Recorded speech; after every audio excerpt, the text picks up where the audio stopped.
Nicole Franklin, please introduce yourself, share with everyone what you do, and we I'm will the late speed through Nicole this. Franklin, the late Nicole Franklin. Yeah. Yeah.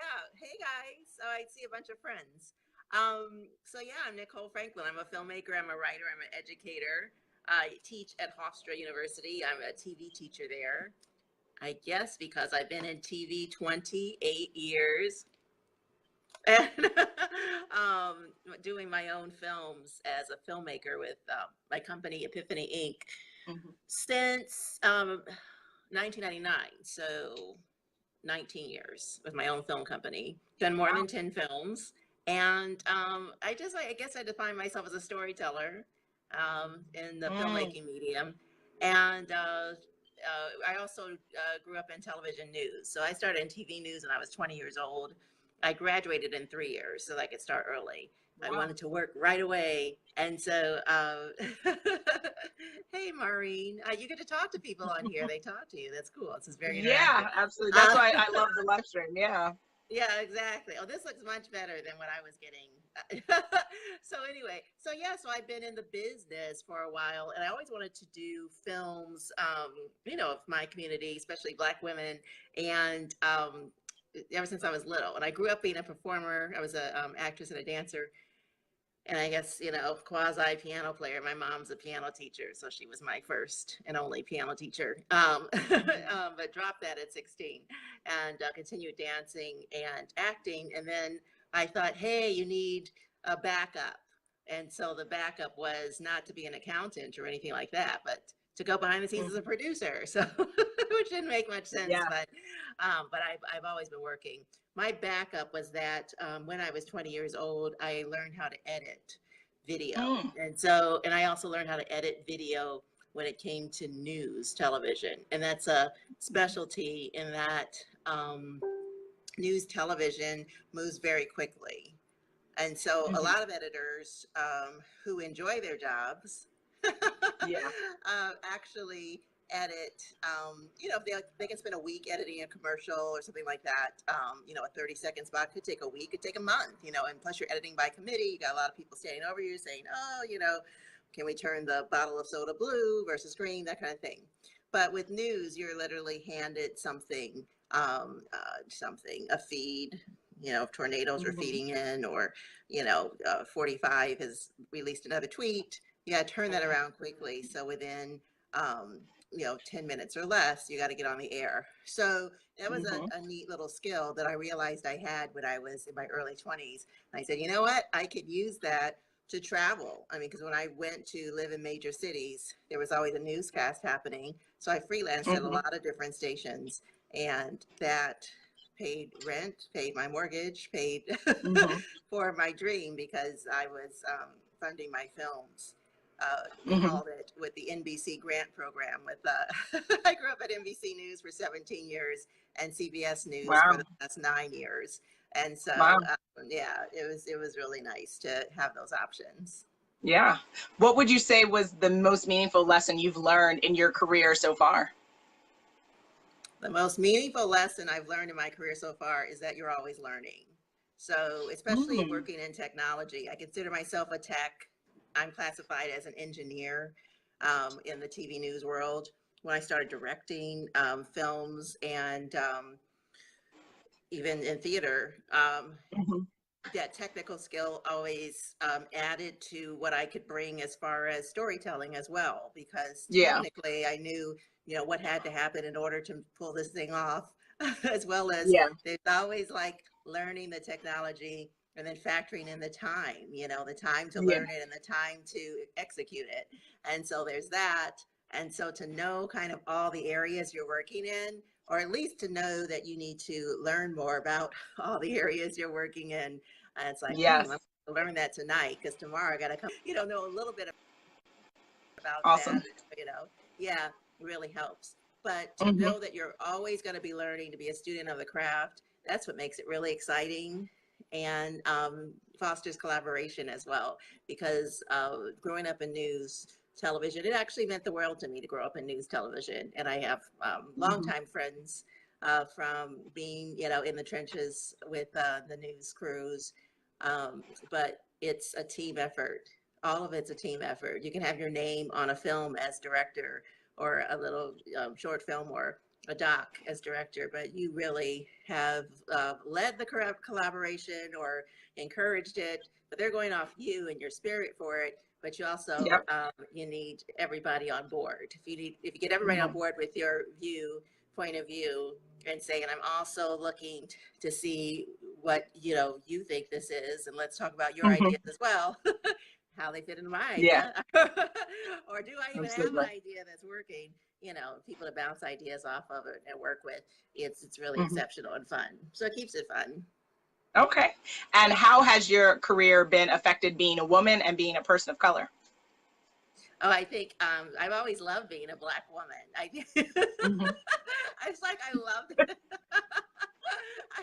I don't know why that, you know, that like always stood out to me. It's like I never thought, oh, you know, I wish I could, you know, be this other person living in this other century, living in this other place or region. No, Mhm. I'm a Black girl from St. Louis, Missouri, in the heartland of this United Mm. States, you know, with all of our history. And there was always something that I felt I could contribute to our experience. We have Mhm. so much that came into us before we were born that we're carrying with us, you know, Mhm. and we're able to have a sense of humor and a full heart when it comes to dealing with what we have to deal with in our community. So when I Yes. go into an intense situation, which could be news, television, could be a film set with a lot of divas behind the Mhm. screen and on the screen, um, it's gonna roll off my back. I don't care. You think you got something to bring me? Forget. Forget. I have been to the mountaintop. I didn't jump. I didn't jump. You know, I let everybody else up there. Yeah. We saw the view. You know, Yes. but no, you have Yes. nothing to bring me that I won't know about. And or to know some way to say, hey, you know what, we're gonna get out of this. Let's just figure out a Mm. plan, and this is not the worst thing. Yes. And you ever felt you were challenged or dealt with certain obstacles because of that narrative, or you didn't see that in your career? Yeah, yeah, of course. Because if you don't see us in a lot of spaces, especially in management positions, then Yep. you're going to notice. And then, say, if you are in a situation where they're mainly white males, I remember in the beginning of my career, you know, it was just always interesting because I'd be like, they're talking to me that way because they think I'm this, you know, and Mm. I have Mm. to be, and I was always confident in my work. I was confident in my work. I was confident in my drive. Mhm. I don't think I'm outspoken. I just think I speak up and I present evidence. It's like, no, here's the Mhm. evidence, you know? So this Yeah. could be this way. I remember one, so two things. I always see me being a Black woman as an advantage. So Mhm. that, especially if there's barely any of us around. Mhm. I'm going to recognize, hey, they don't want any of us here. This shop is not for me. You know, and news television has Mm. not been that way. I've had some excellent experiences, but on the sets where you make a lot of money, you know, in entertainment, if you notice that there's not many of us in the room, they want to keep it that way. And it could be very, Mhm. uh, it's it's not fun. It's a very critical place, and Mhm. they'll try to freeze you out in a bit. And once you notice that again, it's like, hey, you know what? I got other things to do and other ways to go make this happen for me. So I feel bad for Mhm. you that you felt intimidated because one of us walked in. So there's that. But one thing that Yeah. is interesting in that if you're very confident in what you're doing, because you know what Mhm. you're doing and you know that you want to learn more. A very early experience. I was in my 20s. I was working at a network, an independent station actually in Los Angeles. I was in LA for 5.5 years. And I was Mm. working at a news station, and my friend had been just hustling, hustling, hustling. We worked in LA in the 90s when there was a lot of gangs in Los Angeles. And I remember I was asked to consider a job being a news photographer as well as an editor. And I thought, you don't want to, and I don't want to have to decide, hey, should we send Nicole because this is an area that's kind of dangerous, and I'd be there by myself with the truck and all the equipment, and somebody could take over, and I'd be like, hey, take it, it's not mine, right? So I said, we don't want to be in that situation. No, I do not want that job. So thank you for offering, but they had to fill the slot. Well, my friend who had been there years before I had been there, I just walked in the job 6 months before, if that long. He had been like hauling ass, he'd been out there shooting anything, any fire, and he used to be a fireman. Any fire, any earthquake, any robbery, or whatever. He's a brother, and he was not even considered for the job. And so I just, I was 23, I think. I literally just called up the news director, a white male, and I said, or he may have called me and said, Nicole, why don't you want the job? I said, why don't I want the job? Here's the reason why I don't want the job, but why aren't you hiring him? And he's like, well, I said, no, he's out there, and every network and every station sees he's out there because they're all going to the same event. They all see that he's out there hustling for you as a freelancer. Give this man a job and benefits. There's no excuse as to why you shouldn't. Like, Nicole, you know where my heart is. I contribute to the NAACP. And he actually told me that. And I said, that is all well and good, but you have to hire him. So I called my friend and I was just like, oh, I'm so mad. I had to tell him to hire you. Why do I have to tell him that? And he's like, Nick, thank you for sticking up for me. I'm like, you're welcome, but you better get the job. I'm like, I don't understand, I'm just like, I'm 23, and this man. So he did end up getting hired. They waited a bit. They waited for like a year or something before they hired him. Oh, but wow. They let him know that, because he was getting enough days, but that's not benefits. He wants the bennies. So then there's that. And then also I noticed I'd been on a panel recently, because all this Me Too movement is, Me Too, which it's a valid movement, right? It's a lot going on. So I was on a panel because they're like, Nicole Franklin, you must have been through some kind of Me Too experience. Please come on the panel. Yeah. And I'm thinking, okay, and I've had a few things said, but nothing where I was intimidated to not asking for a job, or somebody, took me to bed and then said, oh, sorry, you're fired. It was nothing on that scale. And I had to admit, like 15 minutes into the panel, I'm just like, you know what? I probably could have spoken up more to the women who were coming to me and saying they had a problem.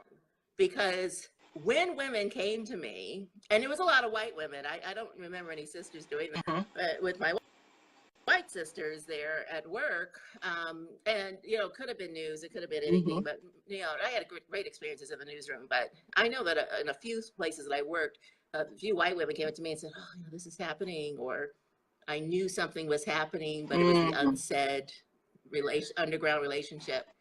And I said on the panel, on one panel recently, I probably could have stepped up more to help them.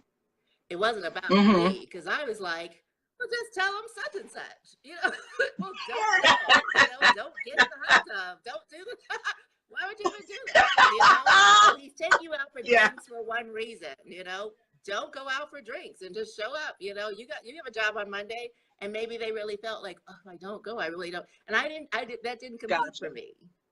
I don't go for drinks, I don't have a job on Monday, see you later, I can find a job, so I was in this tunnel. And I may not have recognized when someone needed me, because I came in with, I am about the job. If you're not about the job, and that's why I'm here, that's why you're paying me, I'm not about making you feel good, or however that happens, then let's work. We're a team, we're doing this, and we're putting something, out there on there.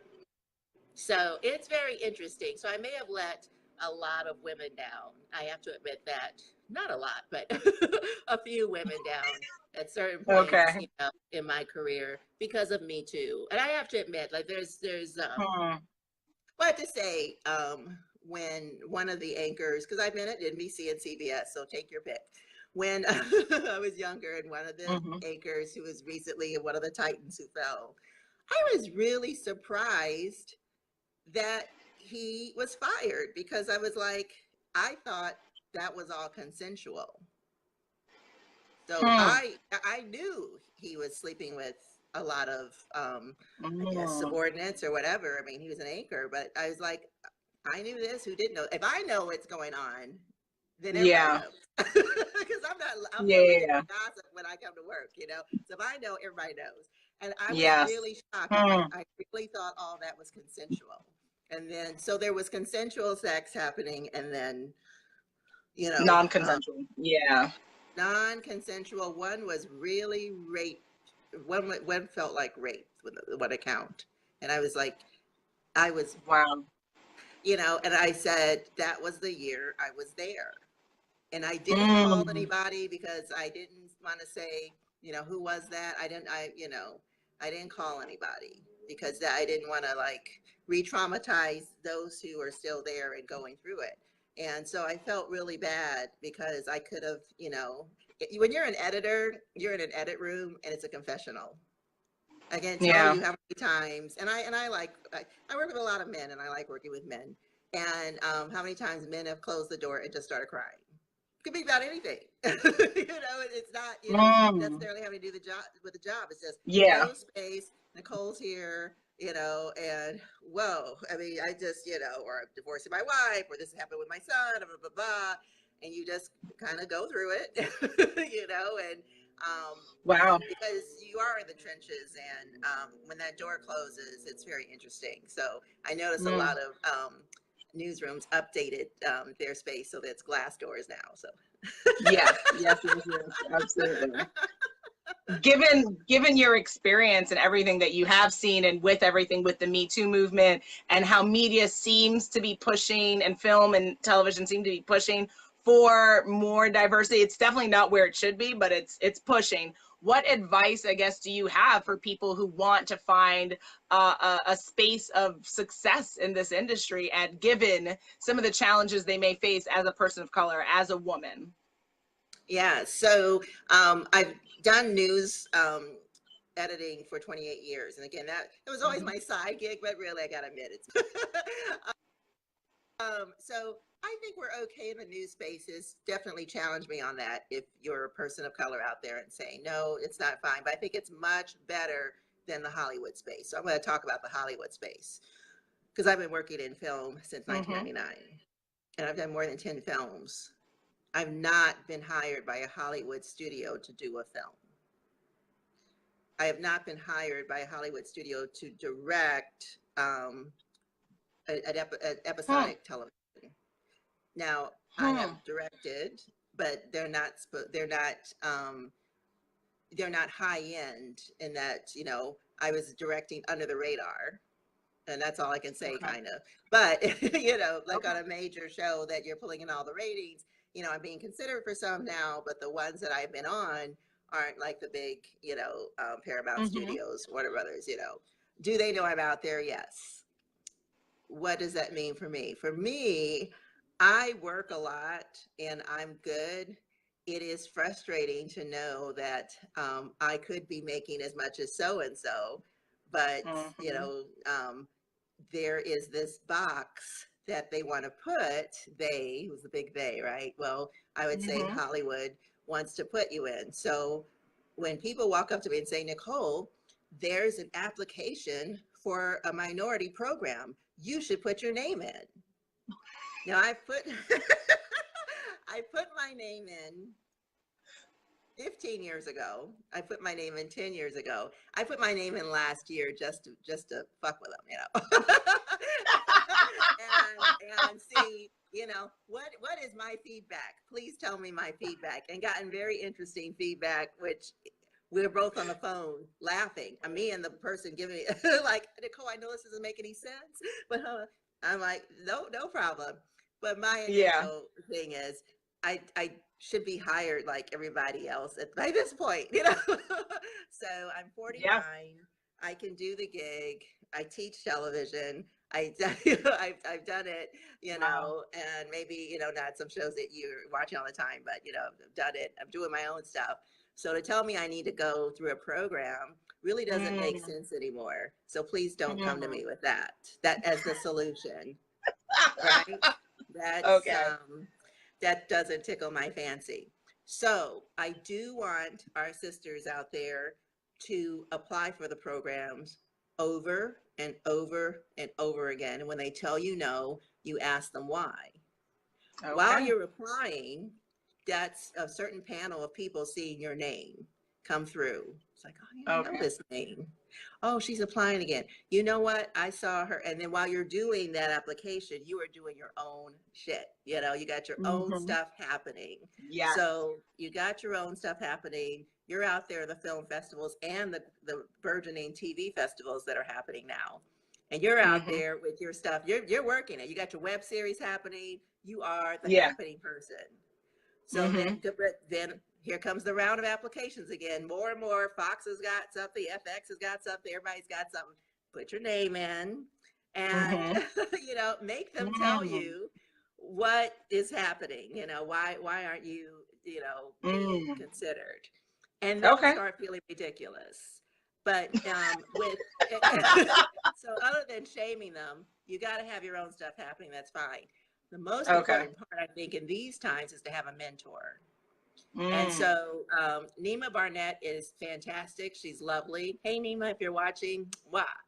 Nima Barnett is busy. So please don't say, I wish Nima Barnett were my mentor. And she would love Yeah. to be. She is fabulous. In fact, follow her on Facebook. She's letting you all know every day what's happening on set with her. She's amazing. And she can only talk to so many of you individually. She's great. Yeah. Get a white male mentor. It's as simple as that. I love how serious you are. You're like, get a white man.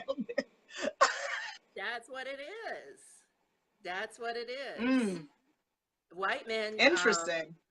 white men have moved my career along in many ways. You know, as far as, hey, you know, come over here. They got a gig. I want you in here. You know, working with this and that. So it's been fine for me. Really great for Hmm. me. And so I don't know if it was because I was the only Black woman and they wanted to, you know, change it up or whatever, or maybe they just like having you there. I think one guy, he just really liked having me there. He's like, oh, I haven't seen Nicole in a while. Just bring her in, you know, she's fun. You know, that kind of thing. So what have you, Yeah. whatever, go ahead and get Yeah. in. But get a white male mentor because either, and I'm not even saying that there's some white guilt happening. Sure, that might happen, but really, they want Mm. people who are going to work hard. And I know sisters are going to work hard.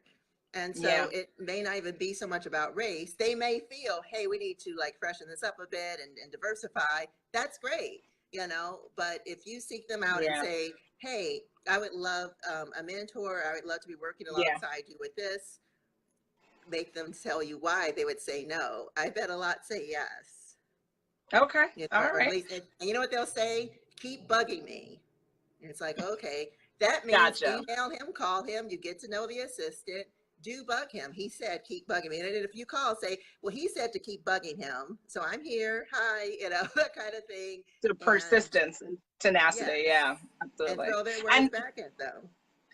And you know what is interesting? I just had a Sisters on Fire IRL event last night, and the woman, the Ivy investor, she comes from the finance, legal, business world, and she also advised that people should be open to receiving help that may not look like you, that may not share your narrative. So I don't know if it's always a white male per se, but I do think that, yeah, you have to be Who's willing making to say, movies? yes, in film and TV, then yeah, that makes sense to me for sure, absolutely. Now, I do know you're busy, so I do want to shift gears a little bit just to talking about Sisters on Fire. So you know, this whole movement is started by a play that's started by Marsha McNair and Anissa Moore, and they wanted to show the Black woman experience in America. And so when you think of the term Sisters on Fire, what does that mean for you?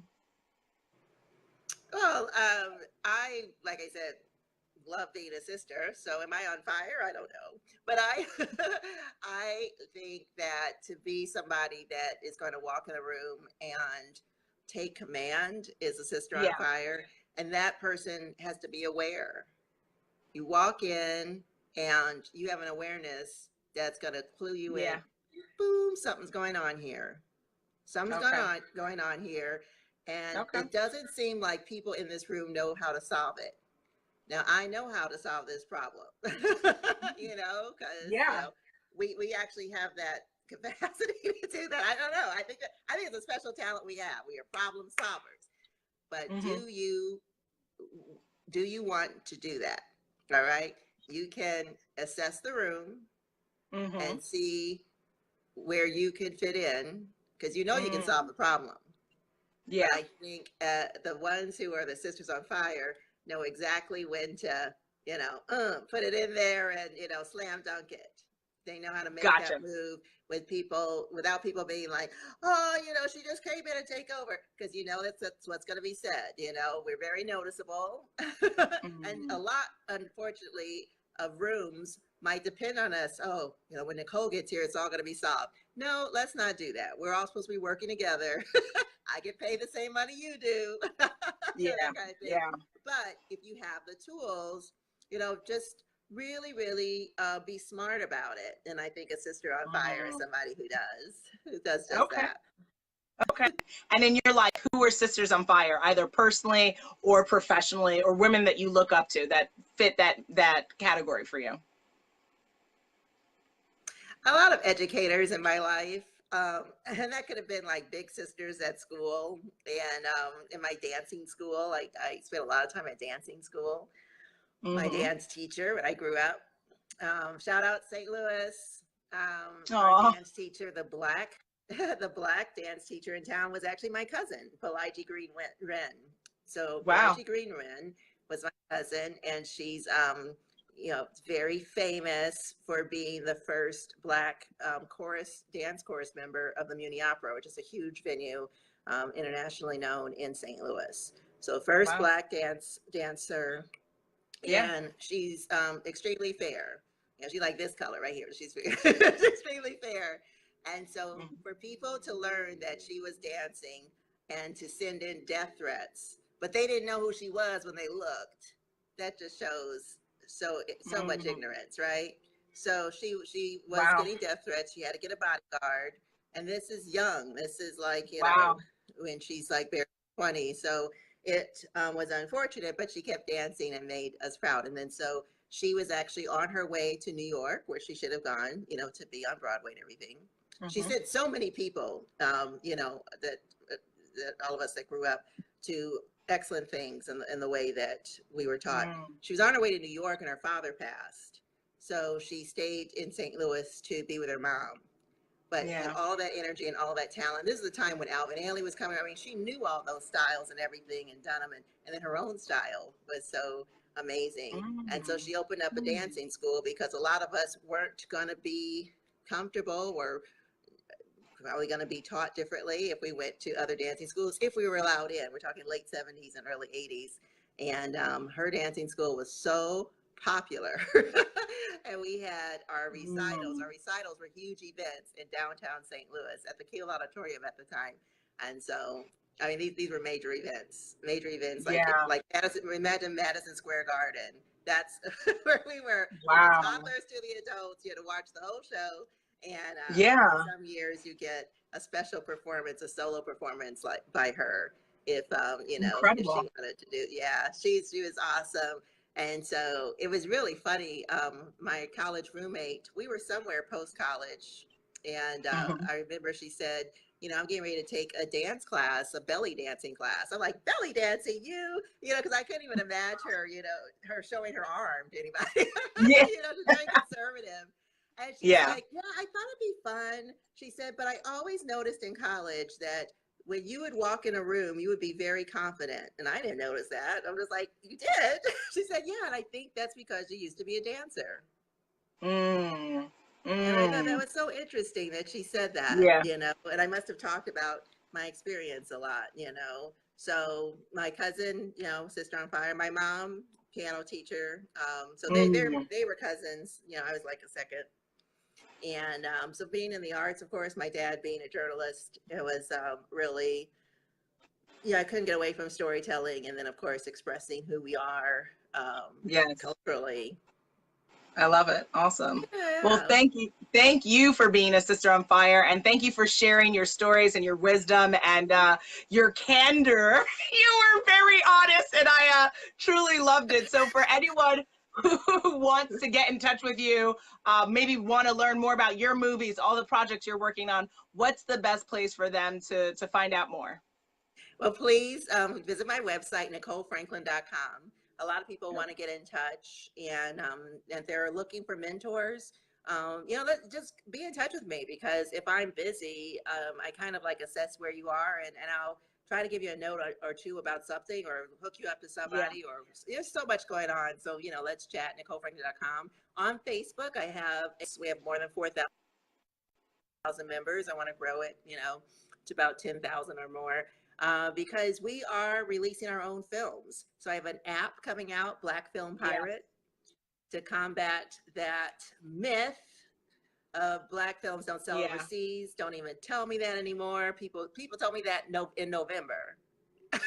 Yeah. I was first told that in like 93, and then just November, because I released a feature film recently, and we were told that at the film market. I'm like, really? Yeah. And then you saw the headlines, maybe that "Sorry to bother you, just face the same fate." So that's okay. So in our app, we want to give a catalog of all of us who are out there with our own stuff, with our own films and web series. Absolutely. And interactive. We're going to be big in VR and AR, I know, in our community. Cool. So the app is just telling people what you got out there and where you are. So please come to the website, NicoleFranklin.com, go to the Black Film Pirate section and sign up. It's a very easy sign up process, because I love promoting everybody. And we want a central place where people can find us, because Hollywood, if they don't call, that is fine. That's good. That's fine. That's fine. That means you're more valuable. You are the exactly. I love it. Yes. And Marvin and Tracy, Camille, thank you for everyone who joined us on the live. And if you watch this on the replay, thank you for tuning in and joining the conversation. And I definitely will add your website to the comments after. And just thank you. Thank you for the content and the innovation that you've been doing for a very long time. And and I definitely can't wait to see more about the app and just continue to see all the great work you're doing. So thank you for everything you do. Oh, Natasha, I had such a good time. And I'm just so honored you asked. So let's thank you. Absolutely. I love all your interviews. They're really fun. Thank you. I appreciate it. All right, everyone. So thanks for joining, and thank you, Nicole. And, stay tuned for our next Sisters on Fire IRL chat. All right. Thanks. Bye.